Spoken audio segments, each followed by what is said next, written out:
تو کوشش یہ کیجیے کہ رمضان المبارک کا آپ سے ایک روزے بھی نہیں چھوٹنے پائے،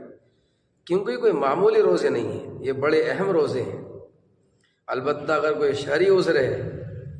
تو پھر تو قرآن کریم نے بھی اس کی اجازت دی ہے۔ اللہ تعالیٰ فرماتا ہے فَمَنْ كَانَ مِنْكُمْ مَرِيضًا أَوْ عَلَى سَفَرٍ، کہ اگر تم میں سے کوئی شخص بیمار ہے یا اس کو سفر درپیش ہے، کوئی بیماری ایسے لائق ہے کہ اگر دن میں 1 یا 2 مرتبہ اگر وہ دوائی نہیں کھائے گا تو اس کی بیماری بڑھ جائے گی، اس کا مرض بڑھ جائے گا، اس کی شوگر بڑھ جائے گی، یا اور جو بھی دقت ہے، یا اگر وہ کوئی سفر نہیں کرے گا،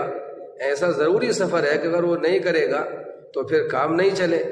تو ایسے موقع پر اگر ضروریات ہیں تو پھر اللہ تعالیٰ نے اس کی اجازت دی ہے کہ وہ روزے قضا کر دے اور اس کے بعد رمضان المبارک کے بعد اس کی قضا کر لیں۔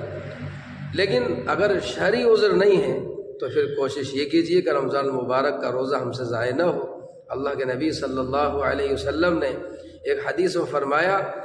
من افطر یوما فی رمضان من غیر رخصت رخص اللہ تعالی لم یغض عنہ صیام الدہر، کہ جس شخص نے رمضان المبارک کا ایک روزہ بھی چھوڑ دیا تو باقی وہ تمام عمر کے روزے بھی رکھے تب بھی اس ایک روزے کا بدل نہیں ہو سکتا۔